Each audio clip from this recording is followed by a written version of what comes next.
you don't know me, I'm Gabrielle. How many of you just like to listen to music to just listen to it, to concentrate, or to kind of get rid of background noise whenever you're doing stuff? Alright. So today we're going to talk about how music can affect you and your brain. We're going to talk about how your brain first processes sounds, and then we're going to talk about how these responses influence the activity in your brain, and then we're going to talk about how different kinds of music will evoke different responses. So for the first topic, a 2015 article on a study done at MIT found that your brain has 6 neural populations for specific aspects of speech.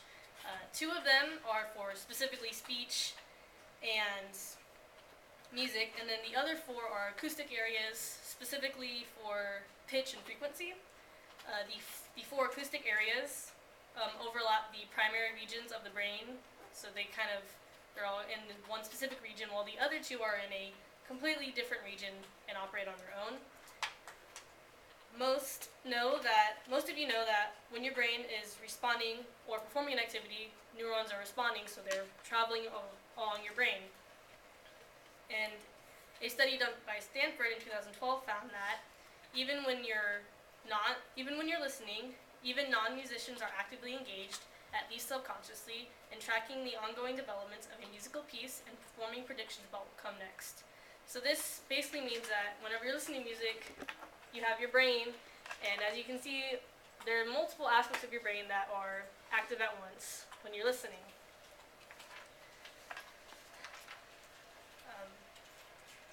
So for the next topic, we're going to talk about how these responses in your neurons in your brain influence your activity. In another study, had some participants listen to late Baroque period music and found that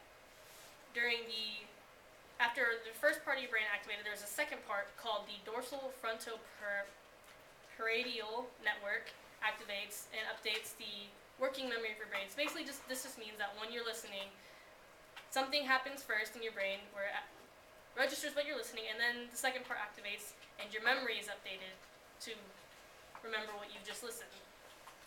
In a National Geographic article by Diane Cole, it says that the payoff of playing an instrument is the ability to discern specific sounds, like syllables and words in conversation, with greater clarity. So when you're playing music, you're also listening to it, which is why this is significant.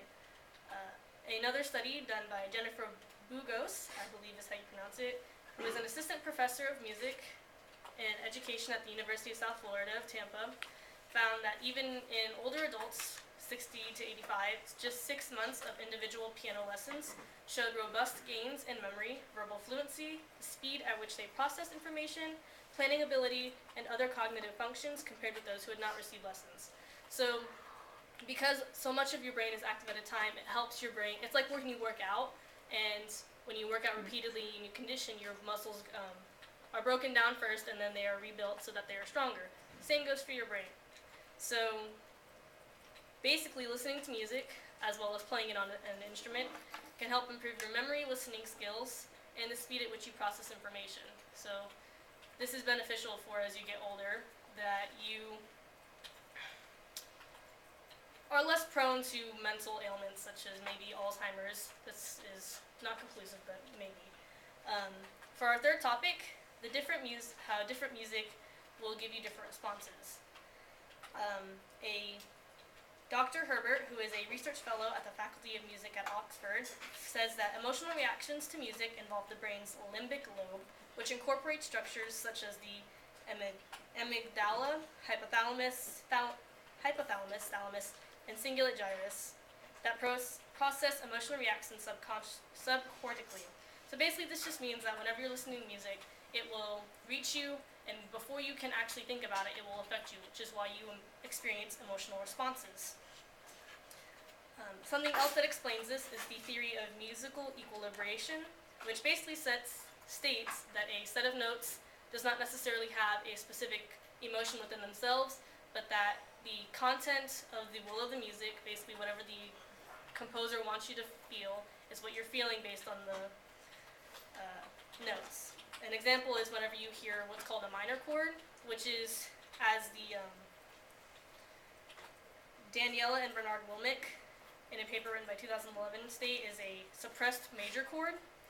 It gives a feeling of discontent because it is a suppressed. It's not. It's the third note in the set of notes that you're hearing, and it gives this feeling of discontent because in a major chord, the third is where you want it to be, which gives you a feeling of not wanting it to change.